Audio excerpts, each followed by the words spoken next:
Today's episode of Out and About Art takes you inside the art galleries of Polk County to show off works from the 1800s to now. Stay tuned for more on Out and About Art.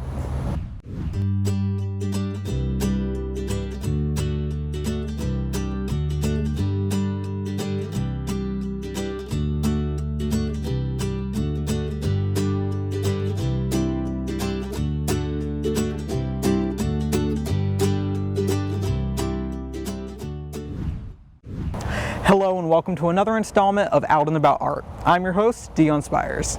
In the last few months, Polk State College has been working to expose art all across the county, with free exhibits on their Lakeland and Winter Haven campus, as well as an exhibit at the Lake Wales Art Center.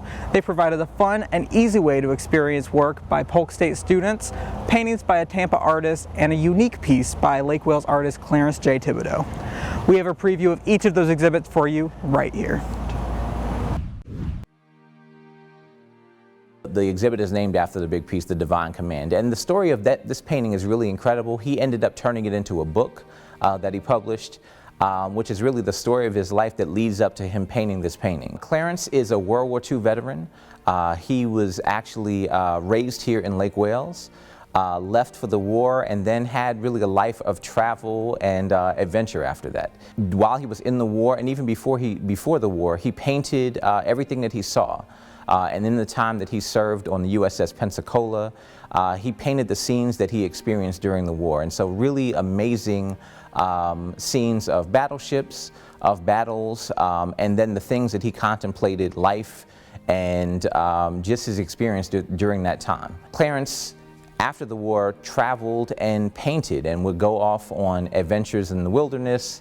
So he has a lot of wildlife paintings, lots of landscape work as well. But the story for us really starts with a phone call that I received earlier this summer from Mimi Hardiman about the possibility of this incredible piece that needed to be shown here in the gallery.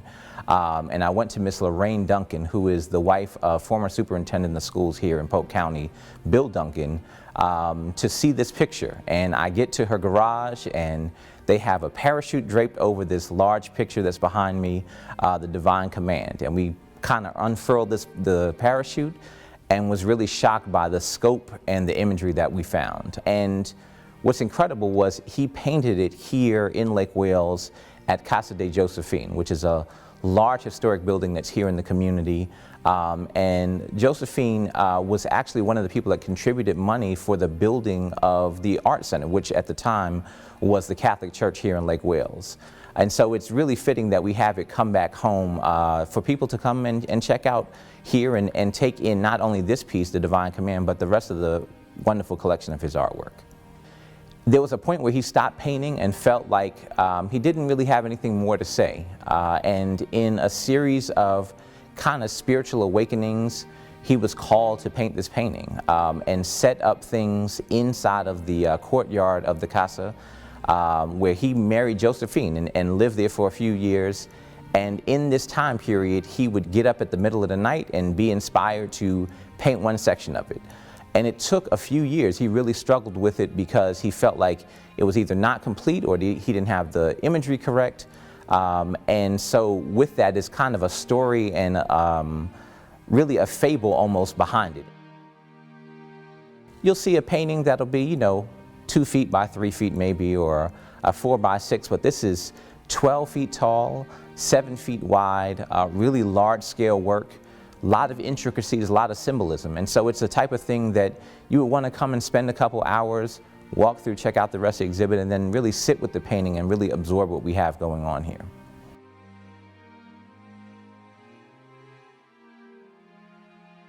The smaller pieces are going back to Miss Duncan. We have them on loan for her, but she has decided to actually gift The Divine Command to the college. And so our plan is to hopefully be able to raise some money to do a permanent installation here in the Art Center. Right now, we're thinking about possibly mounting it upstairs in Updike Hall on the back wall of the sanctuary with a curtain system so that we could open and close it, so that for certain performances that might not be the best backdrop. But for others, we think that it would match the decor that we have upstairs in Updike. The great thing about this work, unlike a lot of other things that you get to artists with a lot of symbolism in their work, is that he actually took the time to really explain point by point in every area, this is what I'm talking about, this is what this actually means. And that's really the reason that I was excited to have it, is that especially for fine art, it's really important that people understand what the intention is.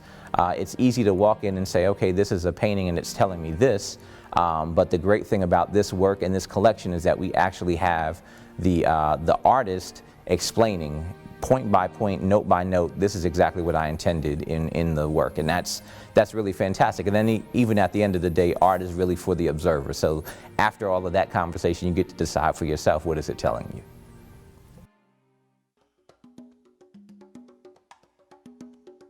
What you see here is a landscape painting exhibition, and all of the work that you see was created during a study abroad trip to the Andros Islands, Bahamas, which is the largest Bahamian island and the least populated. So we took a group of students and they all got 3 credit hours of landscape painting art credit for their college here at Polk State.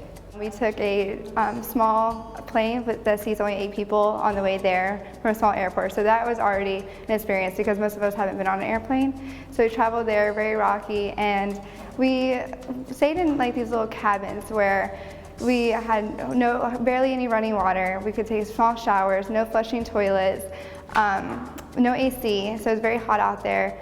But what we did, we took 20 pounds worth of supplies, and we traveled to different islands and different places on the island. And when we had all the stuff on us, we had to set it out and we had paint. So we painted there for a couple hours. We would go back in time for dinner, and we just paint all night.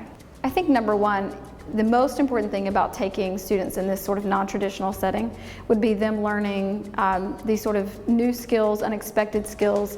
If I were to teach landscape painting in Polk County, their experience would be good, but it would be limited. So they are getting this entire expanse of knowledge in terms of mixing colors quickly, being able to react quickly as the sky changes colors.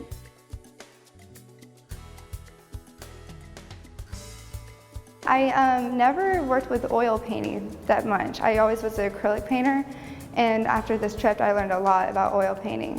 When you've got your main basis down, you can work for hours on end, and it just wasn't something I was used to. Also, the amount of detail that can go into a painting just floored me. Some of the other artists, how great they were doing. The students did such a fantastic job. They did amazing. We went out in the field. These guys were painting in wind, in rain, sand all over them. These guys were working so hard, and I really did not expect to get such good results from their paintings that they made there. I would have to say my favorite piece that I made was my oil painting behind me. It is actually the underwater piece, and every time I look at it, I remember that experience of getting down there. It was a lime green environment and almost like outer space. It was unreal. My favorite piece from the trip was that pink thing floating. We went with a bio class, and when we went there, they snorkel, so we stopped and made trips with them. And one of the times we went there, we had my underwater camera, and I took the picture on accident. And when I went back to look at them, that's one of my favorite pictures, so I painted from that one. My favorite piece personally is Baked Sun. It is a watercolor painting, and I really enjoyed it because of the different perspective. It was the only 2-story building that I saw on the island, well, at least uninhabited. It was burned out, like the insides. There were scorch marks all around the windows, and the perspective I got was really interesting, and the colors of the building were just different. It also turned out a lot better than my other paintings did. We had all these beautiful paintings at the end of our trip lined up on the wall at the last day of our trip in our cabins. And I said, wow, people have to see this. So we picked out the best ones, we got them framed up, and that's why we're having the show, because the work was so outstanding. We did a lot of interesting things. We jumped off bridges, we conquered fears, we went swimming with sharks and blue holes, and painted a lot. From riding on the plane to snorkeling and being involved with the community, I am very thankful that I have gotten that opportunity. Brittany Killingsworth kept having these revelations, and she would say, guys, this is real, we're really here. This is not a movie, this is us, we live here, this is us for a week. We get to experience this amazing place, and this is not fake, this is real, and we have to enjoy every single moment. So every day, probably 5 or 6 times when we were doing these amazing things, she would remind us, this is real, enjoy this. And so that's where the title of the exhibition came from. To show people that all these different places I've been to and the rest of the class, it's just really cool to show our experiences. It feels really awesome. I had a piece in the museum once, but never more than one piece featuring what we did as a group. And it's just a new, exciting experience for me. And hopefully when you look at these paintings, you can feel the mood exactly where we're at. One of our art professors was at a spring art show last year and saw Bruce's work. So we all, the art committee, went to his website and looked at his art, and everybody said, oh, we've got to try to bring Bruce to exhibit in the gallery. My style is loose and it's impression. It's not done with tight lines, it's done with paint, and I use the theme of mangroves because they have something similar to the way I paint, and the brush strokes of the prop roots and the natural aesthetics of brown and color, and it equalizes with my style. I think I really found it, believe it or not, in a photography class. Photography taught me a lot of things that I never learned in painting. Looking at things a little bit more in 2 dimension. The one painting that he had on his website was of mangroves, and it was more realistic, but the colors and the lines, and it was just a soothing, calming painting, and everybody just loved it. I think style is you're born with the style, but I think a direction is more important than the style. You can explore your passion and put just some of it on paper, then the direction will follow through. You're facing 2 of my most recent pieces, and this one in particular is one I just started last week, and it shows how I start off with an abstract form, loose and spread out, but with the most important thing, a composition. I've used the usage of negative space and the positive space, in which these are pieces of driftwood of cedar that's washed up on the shore. But they really outline a strong feeling that wraps around this painting. This is how this starts. I start the painting off with a slight drawing, and then I embellish it with matte medium. The matte medium gives it some assemblage of texture. At this point, I start pouring burnt sienna wash on it. It's a neutral color that warms the whites, and any of the cool colors that I mix with, they work spontaneously with the first initial wash. This is the best part. Everything is applied, and then I wipe it down. I wipe it with Q-tips, cotton swabs, or toilet paper, makeup removers, and the lines you see in here are all gestural pulls with the Q-tip pulling the paint off. I was lucky enough to go to a college like this too, and one of the classes I took, there was an illustrator from St. Pete Times. His name is Rossi Newsom. He uses this process of burnt sienna, Q-tip removal to get a composition of the picture he needed for the article that was written.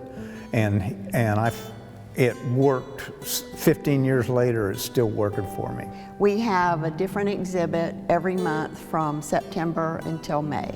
I think by having it here and by having exhibits of different styles and types of art, it exposes students to things some of them have never even thought about very much.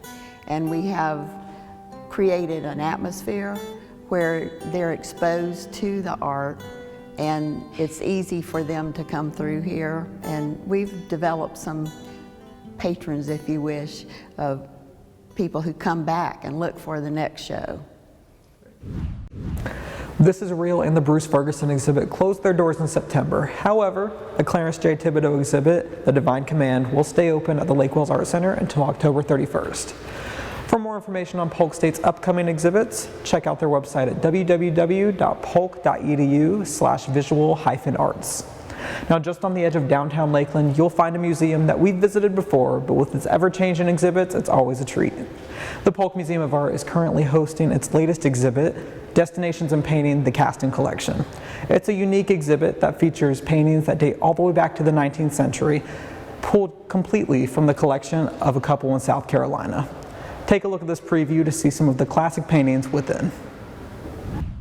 This exhibition is titled Destinations in Painting, and it's subtitled the Kasten Collection because all of these paintings are from a private collection in South Carolina, Barbara and Alexander Kasten.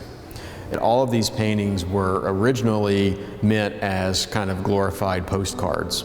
They were all painted in the 19th century, a time when the world grew increasingly smaller and travel became much more accessible to a lot of people. But you still had some people who couldn't travel. And so these artists would go out and paint at several different locations throughout the world, especially in Europe, on site. And then they would come back to the United States and sell these paintings as kind of these large postcard type objects. Alex and Barbara Kasten, who own all of these paintings, worked with Kurt Schoen at the Schoen Galleries in New Orleans. The Schoen Galleries has a reputation of dealing in only 19th century academic paintings. When we talk about academic painting, we're talking about works that were conditioned by the French and the English academies. The first art academy in the world was the French Academy, and it was established by Louis XIV, King Louis XIV, in the 17th century. And it was really a way to formalize the production of painting according to the king's own interest. And so King Louis established the French Academy and made it a way for artists to learn how to paint according to what he thought was beautiful. He based his idea on what was called the Grand Manner at the time. It was a romantic painter by the name of Nicolas Poussin who said that all great paintings must require and include 5 certain criteria. And so King Louis XIV included all of these criteria into the Academy, and so all of these works of art were produced from artists who had been enrolled and graduated from the Academy. None of the artists' names are household names, none of them are really recognizable.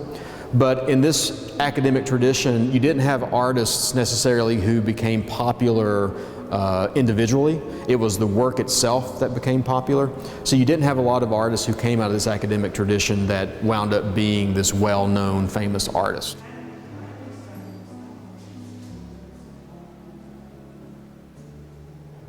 These paintings hark on kind of a simpler time, but also the style and the approach by these artists are kind of much more in tune with those more interested in quote-unquote traditional work.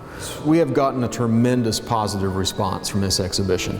And we always get questions from the general public about these types of works. One thing that perhaps isn't talked about enough is the reaction we're getting from the younger crowd, from the younger generation, who are these tech-savvy digital people who grew up around abstract art. Things like works of art like these, or works of art like sculpture or installation work that you can actually interact with on a more personal, physical level, it's become really popular with this younger generation who has really been farther and farther removed from that.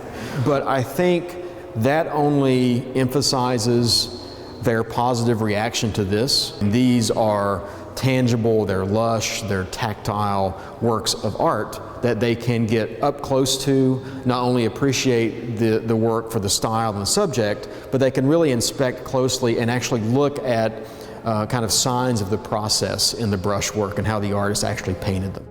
It's one thing to see this type of work digitally reproduced on a screen or printed out, but to actually be in the presence of a work of art there are no words to compare the type of experience. And so we're actually giving those students and that younger generation an opportunity to have that experience with themselves, to interact with work like this. So we always try to look for shows that have these academic works, but they're so expensive to book that we just can't do it. We were just lucky that when we received the letter about this show from the show and galleries and from Mr. Kasten, that they weren't charging museums a tour fee. Basically, you had to pay for the shipping of the work, but you didn't have to pay a fee to have the show, to host the show. You know, you go to all the major museums in the world, whether it be in the Northeast or out in the West or in New York or San Francisco or LA or wherever, you know, this type of work is pretty expected. You always go in these really high ceiling galleries with all these beautifully gilded framed paintings. And so it's expected, but here it's not as expected, but it's wanted. But probably because it's not expected. And so we're really happy that we're giving not only the younger generation, but every generation the opportunity to come in and interact with work like this on a local level. The Kasten Collection will stay open until December 6th at the Polk Museum, so there's still time to catch it in person. The Lake Wales Art Center hosted an excellent classical performance just last month to kick off the Voices of the People Chamber Music Series. Derek Menchan, Nancy Chang, and Carl Cramner proudly presented their concert titled Deconstructing Beauty, taking on the works of the greats and pulling it off with class and grace. It was an event not to be missed, but in case you did, here's a recap. This concert, Deconstructing Beauty, was a part of a bigger series, the Voices of the People Performing Arts or Chamber Music Season. Voices of the People is Polk County's very own chamber music series that's now, with tonight, we're embarking on our 4th season, and we are a vehicle by which musicians can come down and make a connection, speak about the pieces, speak to the audience. So that's what we mean by voices. We also represent some of the great traditional heroes of classical music and some of the unsung heroes as well. And so Voices of the People is the name, the umbrella name for this series that we've put together. This was something that I sort of dreamt up for this season, sort of wanting to explore different concepts and different representations of beauty through the eyes or the sounds of 4 different composers. And I thought these 2 wonderful musicians that came together would be wonderful to collaborate with, and I wasn't wrong. It was a wonderfully satisfying evening of chamber music. I always love working with Derek. I think he has a wonderful series here. I think he's a very interesting person, and in the fact that he's a humanities professor along with being a cellist. So he's very eloquent. You don't normally see that with musicians speaking so well, and it's very inspiring what he says about the music, and I think it's very it makes the music very interesting and appealing to audiences that come to hear the concerts. Just hearing more about the music and just some more insight, I think, is really helpful. But post-romanticism is just overriding romanticism. It's just too long, too self-important. And I think I have to say too much. Richard Wagner, Gustav Mahler, there's wonderful composers from this time, but the music does tend to become very heavy. The program that we play tonight, I have never played it before. This is actually my first round with everything, and I'm very glad that my partners in crime, Carl and Derek, they've been wonderful and helping me. I just met Nancy Chang a few days ago. We rehearsed starting on the 10th and the 11th, and here's the 12th. We rehearsed a little bit today and put on the concert. But that's how it is in the music world. Carl and I go back much farther. We met around 1991 on a ferry headed to British Columbia, Canada, to a music festival. He was holding a cello, and I said, "You must be going to GIZA, which is the festival we were going to," and he said, "Yeah, sure." And then very soon after that, we became friends, and after the festival, we ended up going to New York for grad school. When he got accepted to Juilliard, he and I collaborated and did a few concerts in New York the following couple of years. And then, of course, many years passed and we hadn't been in contact. But then when I started this series for Polk State, I decided who is one of the best pianists I could reach out to and be a part of this series. And that's indeed Dr. Cranmer, my good friend. So that's how we kind of came together.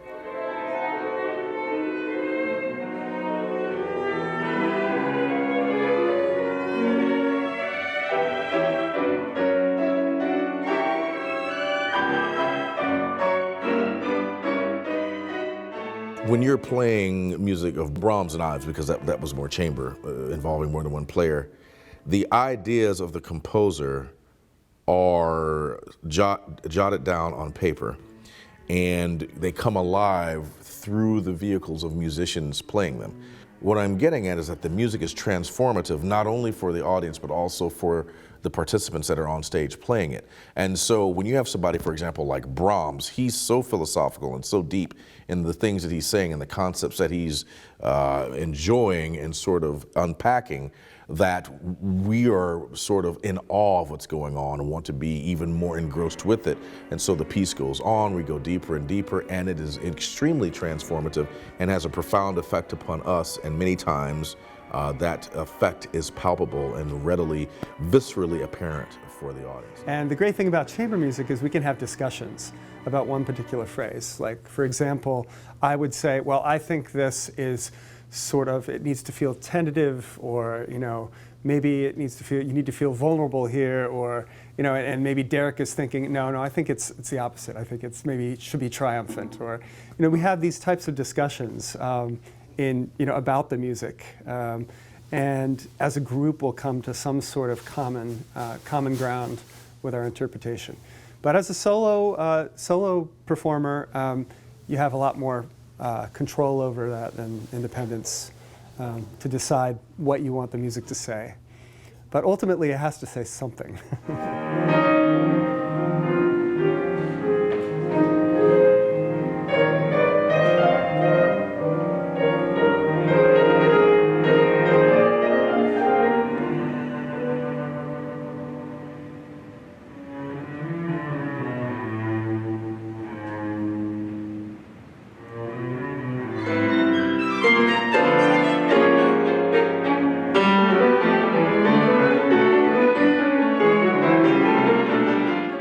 It is important to have this in this county, to let people, to introduce the music to the people who has never heard of it, and to let the people who knows about music to enjoy it. Classical music has always had this sort of highbrow reputation, like, you know, you have to be wearing a tuxedo to perform it, and the audiences have to dress up.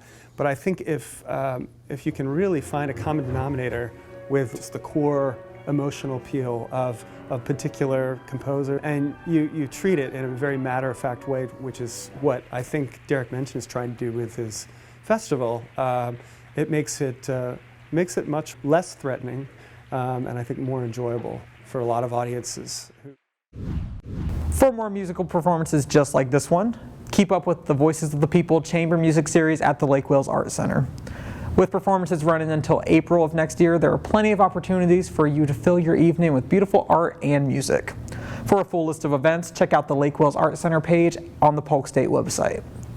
That's all we have for today, but be sure to be on the lookout for more art around Polk County. Thanks for joining me once again, and stay tuned next month for more art out and about.